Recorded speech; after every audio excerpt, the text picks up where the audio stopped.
दोस्तों, जब भी कभी किसी बिलियनर की बात आती है तो जो सवाल सबसे पहले हमारे जहनों में आता है वो ये है कि क्या ये बिलियनर किसी फाइनेंशियली सपोर्टिव फैमिली से ताल्लुक रखता था या नहीं। और अगर इसका जवाब ना हो तो इस बिलियनर की कामयाबी की वजह बहुत सारे नौजवानों के लिए मोटिवेशन का काम करती है। आज हम इस वीडियो में जिस बिलियनर की बात करेंगे वो आज दुनिया का दूसरे नंबर पर सबसे अमीर शख्स है। जी हाँ, हम बात कर रहे हैं एलॉन मस्क की। एलॉन मस्क का ताल्लुक साउथ अफ्रीका की एक अपर मिडिल क्लास फैमिली से है, जिसका मतलब ये है कि इनका लाइफस्टाइल बहुत कंफर्टेबल था। लेकिन इसके बावजूद भी इन्हें कारोबार शुरू करने के लिए जो इन्वेस्टमेंट चाहिए थी वो इनके पेरेंट्स की तरफ से नहीं दी गई थी। मगर आज Elon Musk PayPal, SpaceX, Tesla और ट्विटर के मालिक हैं। उन्होंने कामयाबी के ये सफर कैसे तय किया, आइए हम आपको आज की वीडियो में बताते हैं। दोस्तों, welcome to the info bypass. Elon Musk शुरू से ही एंटरप्रेन्योरशिप में बहुत ज्यादा आगे थे और वो बहुत ज्यादा बिजनेस ओरिएंटेड पर्सन थे। सिर्फ 12 साल की उम्र ही में उन्होंने वीडियो गेम बनाई जो कि कंप्यूटर मैगजीन ने तकरीबन $500 में खरीद ली। ये उनके करियर की पहली कामयाबी थी। इसके बाद 1995 में सिर्फ 24 साल की उम्र में उन्होंने अपनी पहली कंपनी की बुनियाद रखी जिसका नाम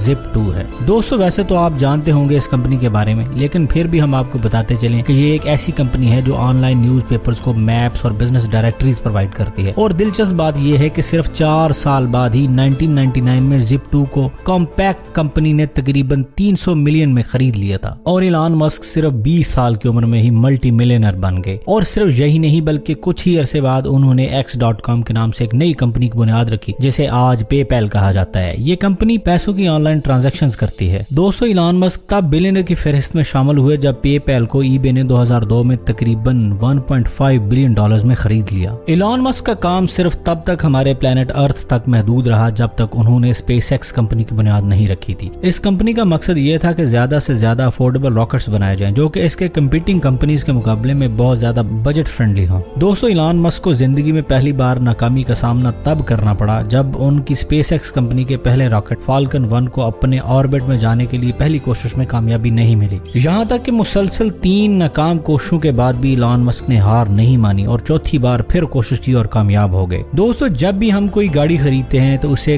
कार गैराज में पार्क करते हैं, मगर इस बिलियनर की अनोखी बात यह थी कि एलॉन मस्क की खरीदी हुई गाड़ी को स्पेसएक्स ने 2018 में खला में भेजा और आज भी वो खला में फ्लोट कर रही है। एलॉन मस्क के बारे में एक और दिलचस्प बात यह है कि एलॉन मस्क टेस्ला कंपनी के CEO होने के बावजूद इस कंपनी से कोई सैलरी नहीं लेते। हैरत की बात यह है कि टेस्ला कंपनी के असल फाउंडर एलॉन मस्क नहीं है, बल्कि इसकी बुनियाद 2001 में 2 लोग मार्टिन और मार्क ने रखी थी। इस कंपनी का नाम इसके इन्वेंटर यानी निकोला टेस्ला के नाम पर रखा गया था। लेकिन 2004 में एलॉन मस्क ने इस कंपनी में तकरीबन $6.5 मिलियन इन्वेस्ट किए, जिसके बाद वो टेस्ला के सबसे बड़े स्टेक होल्डर बन गए और 2008 से लेकर अब तक वो CEO के तौर पर अपने फराइज सरअंजाम दे रहे हैं। इन तमाम कामयाब प्रोजेक्ट्स के अलावा भी उन्होंने बहुत सारी काफी शोबों में काम किया है। जैसे कि एक और दिलचस्प बात यह है कि उन्होंने एक कंप्यूटर कंपनी बनाई हुई है जिसमें वो कंप्यूटर साइंस और मेडिकल साइंस को मिलाकर नए तजर्बात कर रहे हैं और इस फील्ड में भी बहुत कामयाबी हासिल कर रहे हैं और न्यूरोलिंक जैसी बहुत सारी और चीजों पर भी काम कर रहे हैं। एक और दिलचस्प बात यह है कि उन्होंने एक बोरिंग कंपनी की बुनियाद रखी है। दोस्तों, ये कंपनी कोई डल वेंचर नहीं है, बल्कि एक ऐसी कंपनी है जो ट्रांसपोर्टेशन के लिए जमीन के नीचे टनल्स की खुदाई करती है। इस वक्त भी एलॉन मस्क बहुत सारे कामयाब प्रोजेक्ट्स पर काम कर रहे हैं और हमें उम्मीद है कि बहुत सारे आने वाले सालों में हमें एलॉन मस्क की तरफ से बहुत सारी इन्वेंशन देखने को मिलेंगी। दोस्तों, आज की दुनिया में कामयाब शख्स वही है जिसके अंदर बड़ा मुख्तलिफ टैलेंट होता है या वो कुछ अलग करने की सलाहियत रखता है। और एलॉन मस्क भी दुनिया के कुछ उन लोगों में शामिल है जो बाकी दुनिया से बहुत हट कर चले, या फिर यूं कह लें कि उन्होंने जिस काम को भी हाथ लगाया उनकी किस्मत चमक गई और वो काम कामयाब हो गया। इसमें यकीनन एलॉन मस्क की बहुत ज्यादा मेहनत भी शामिल होगी। नौजवानों को चाहिए कि इस तरह के लोगों से सीखें और उस तरह काम करने की कोशिश करें और उस तरह मेहनत करें जिस तरह वो लोग करते हैं। दोस्तों, उम्मीद करते हैं आपको हमारी आज की वीडियो पसंद आई होगी। उम्मीद करते हैं आप इस वीडियो को अपने दोस्तों के साथ जरूर शेयर करेंगे और हमारे चैनल को जरूर सब्सक्राइब करेंगे। मिलते हैं एक नई वीडियो के साथ। Stay tuned.